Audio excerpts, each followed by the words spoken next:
हे hello किसान भाइयों, मैं हूं आपका मछली वाला भैया उन्मेष डहरिया, फिशरीज गैजेट एंटरप्रेन्योर और आप देख रहे हैं ऑस्कर फिशरीज। किसान भाइयों, अगर आप अपने तालाब पर ही अपने मछलियों के लिए खाना तैयार करते होंगे तो आज हम बात करने वाले हैं कि ये कौन सी ऐसी विधि है, कौन सी ऐसी साइंटिफिक तरीके हैं जिसकी मदद से आप बहुत अच्छे से अपने फार्म पर ही मछलियों के लिए खाना तैयार कर पाएंगे। साथ ही साथ उस खाने को आपको कैसे प्रयोग करना है, क्या उसकी साइंटिफिक विधि है, इस पर भी मैं आपको अच्छे से आज समझाने वाला हूँ। आपको पता होगा कि फार्म मेड फीड में बहुतायत से हम लोग सरसों की खली और राइस ब्रांड का बहुतायत से प्रयोग करते हैं। तो अगर आप सरसों खली का प्रयोग करते होंगे तो आज मैं उसको कैसे मछलियों को खिलाना चाहिए, कैसे उसको तैयार करना चाहिए जिससे ज़्यादा से ज़्यादा मछलियों को खाना मिल पाए, साथ ही साथ आपकी मछलियों के फीड का जो खाने का जो बर्बादी है वो बहुत कम रहे, ऐसी कौन कौन सी विधि है उसके बारे में हम लोग डिस्कस करने वाले हैं।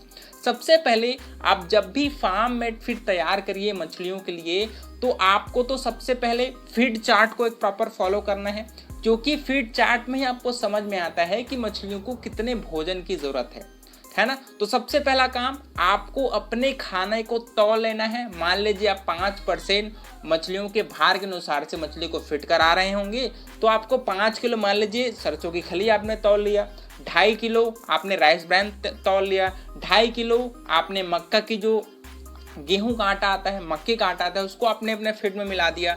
तो तीनों चारों को पहले तौल लीजिए। प्रॉपर तौलने के बाद आपको उन सभी को मिलाना है। मिलाने का सबसे अच्छा तरीका है दोस्तों, एक बढ़िया से को जो तारपोलिन का जो आता है बिछाने का, उसको आप बिछा के उसमें सबसे पहले सभी इंग्रेडिएंट्स को मिला दीजिए। मिलाने के बाद आप उसको अच्छे से मिक्स कर दीजिए सभी को।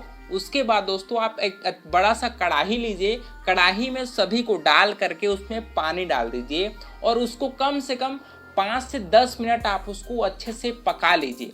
पकाने का मतलब है कि उसको आप अच्छे से गर्म कर लीजिए, क्योंकि क्या होता है आपके खाने में बहुत सारे एंटी न्यूट्रिशनल फैक्टर्स होते हैं जो आपकी मछलियों के शरीर में जा कर के उसके प्रॉपर न्यूट्रिएंट्स को अच्छे से उपयोग करने के लायक नहीं बनाते और वो मछली के ग्रोथ को भी दोस्तों कम करती है। तो आपके सरसों की खली में कुछ एंटी न्यूट्रिशनल फैक्टर भी उपस्थित होता है जो मछली के ग्रोथ को कम करता है और उसके खाने के न्यूट्रिएंट्स को अच्छे से उनके शरीर में पचा नहीं पाते, है ना।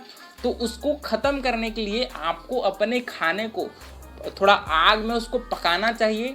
पूरा अच्छे से पकाना नहीं है, कम से कम इतना गर्म हो जाए कि उससे भाप टाइप का निकलने लगे और 10 से 15 मिनट पकाने के बाद आप उसको ठंडा कर लीजिए। ठंडा करने के बाद आप उसको गोले के रूप में तैयार करिए। गोले के रूप में तैयार करने के बाद दोस्तों उसको आपको अपने तालाब पे कम से कम 4 कोनों में उस गोले को आपको फेंकना है, जिससे मछलियों को प्रॉपर है वो फीडिंग मिल पाए। ठीक है, ये तो हुई आपके खाने को तैयार करने की। अब दूसरा आता है कि वो कौन कौन से मेथड हैं जिसका प्रयोग हम लोग मछली को खाना खिलाने के लिए करते हैं। भारत में मोस्टली 2 प्रकार से मछलियों को खाना खिलाया जाता है। सबसे पहला आता है ब्रॉडकास्टिंग, जिसमें हम लोग अपने खाने को सीधा अपने हाथों से अपने तालाब में फेंक देते हैं अपने इच्छा के अनुसार, लेकिन मिनिमम 4 कोनों में आपको खाना जरूर डालना चाहिए। और अगर आपके पास फीडिंग बोट है तो उस बोट का प्रयोग भी आप मछलियों को अपने तालाब के बीच में जा करके अच्छे से सेंटर में जा करके भी आप खाने को अगल बगल डाल सकते हैं। अब दूसरा आता है कि कैसे हम लोग प्रयोग करें। तो सबसे पहले मैंने बताया आपको ब्रॉडकास्टिंग, सीधा अपने तालाब अपने हाथों का प्रयोग करके आप अपने तालाब में उसको चारों कोने में आप डाल सकते हैं। दूसरा आता है दोस्तों आपका बैग फीडिंग। खासकर आईएमसी मछली पालन में आपको चाहे कोई भी खाना हो, चाहे आपकी फ्लोटिंग फीड हो, चाहे आपकी फार्म मेड फीड हो, आपको अपना जो भी खाना है उसके 50% को तो ब्रॉडकास्टिंग की मदद से ही अपने तालाब में डालना चाहिए अपने हाथों की मदद से, और 50% खाना को दोस्तों आपको बैग फीडिंग में ही आप लटका कर खिलाना है।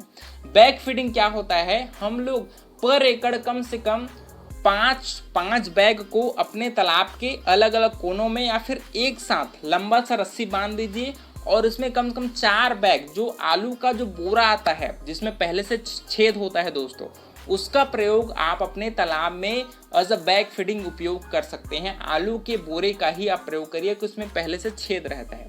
उसमें आप चाहें तो 3-4 और छेद कर दीजिए, छोटा छोटा छेद करिए ताकि खाना उससे बाहर गिरे मत। मछलियाँ चाहें तो उससे खाना चुग लेंगी। तो आपको पर एकड़ कम से कम 4 बोरा अपने खाना को लटकाना है और अपना जो भी खाना आप मछलियों को खिलाते हैं उसका 50% को आपको उस बोरा में डालना है। जो गोला अपन तैयार करते हैं तो 50% गोले को आप तालाब में फेंकिए और 50% को उस बोरा में भर करके अपने तालाब के 4 कोनों में उसको ज़रूर लटकाइए ताकि मछलियों को जब ज़रूरत हो तब उसको फीडिंग मिल पाए और मछलियाँ बहुत ही आसानी से बिना फीड के वेस्टेज की मछलियाँ आपकी बड़ी हो जाए। और क्योंकि देखिए मछली पालन में अगर आपने फीड कॉस्ट को मेंटेन कर लिया तो आप मछली पालन के खर्च को बहुत अधिक कम कर लेंगे और ओवरऑल आपका जो प्रॉफिट आपको होने वाला है, आपको जो फ़ायदा होने वाला है वो बहुत ज़्यादा होगा। तो आप अपने फीड के मैनेजमेंट को बहुत ही सीरियसली रूप से आप उसको फॉलो करिए। बात करें अगर सरसों खली की दोस्तों तो उसमें लगभग 25 से 38% तक की प्रोटीन वैल्यू रहती है। साथ ही साथ उसमें 37% तक आपको कार्बोहाइड्रेट का लेवल भी दिखाई देता है। इसी वजह से आपका सबसे सस्ता और अच्छे खाने के रूप में हम लोग सरसों खली का प्रयोग करते हैं। ये अगर आपके पास उपस्थित नहीं होगा तो इसकी जगह आप कॉटन का जो आपका कॉटन सीड ऑयल केक का प्रयोग कर सकते हैं, तिल की खली प्रयोग कर सकते हैं, आपकी सूरजमुखी की खली का प्रयोग कर सकते हैं, आप मूंगफली की खली का प्रयोग कर सकते हैं। साथ ही साथ आप जो ग्राउंड नट ऑयल केक होता है उसका भी प्रयोग कर सकते हैं दोस्तों। जो सोयाबीन की खली होता है उसका भी प्रयोग कर सकते हैं। तो इन सभी में प्रोटीन की परसेंटेज है वो बहुत अच्छी होती है और आपकी मछलियों को शुरुआती में स्पॉन, फ्राई, फिंगरलिंग स्टेजेस में बहुत ज़्यादा प्रोटीन की ज़रूरत पड़ती है। तो मैं आपको सलाह दूंगा कि आप अपने खाने में कम से कम जब मछलियां आपकी 100 ग्राम तक नहीं हो जाती तब तक आप 50 ग्राम तक नहीं हो जाती आपकी मछली, तब तक आप उसमें 75% है वो खली की मात्रा रखिए और 25% आप उसमें राइस ब्रान की मात्रा रखें। जैसी आपकी मछलियां 100 ग्राम तक होती हैं तब आप उसमें 50% में आप सरसों खली और राइस ब्रान को मिला करके भी प्रयोग कर सकते हैं। क्योंकि शुरुआत में जितना अच्छा आप मछलियों को प्रोटीन खिलाएंगे उतना ज़्यादा आपके मछलियों में ग्रोथ होगा और आपकी मछलियाँ ज़्यादा स्ट्रॉन्ग होगी। क्योंकि मछलियों के मांस के ग्रोथ के लिए आपको प्रोटीन की ज़रूरत पड़ती है। कार्बोहाइड्रेट तो बस उसको मूवमेंट करने के लिए उसके एनर्जी सोर्स के रूप में प्रयोग होता है। तो इस चीज़ को आपको ज़रूर समझिए और ज़्यादा से ज़्यादा आप अच्छा खाना मछलियों को खिलाइए ताकि मछलियाँ कम समय में ग्रोथ कर पाए। क्योंकि हमारा उद्देश्य रहेगा कि मछलियों को हम लोग एज अ प्रॉफिटेबल बिजनेस के रूप में अडॉप्ट करें। अगर आप साइड में थोड़ी मात्रा में मछली छोड़ देते हैं तालाब में बिना कोई खाना खिलाए तो मछलियाँ नहीं ग्रोथ करेंगी। तो उस चीज़ को आपको ज़रूर समझना होगा। तो किसान भाइयों, इस प्रकार से मैंने सभी इंपॉर्टेंट चीज़ों को कि मछली को कैसे खाना खिलाना है, मछलियों को कैसे उसके लिए खाना को तैयार करना है, इन सभी के बारे में आपको बताया है। आशा करता हूँ वीडियो पसंद आया होगा।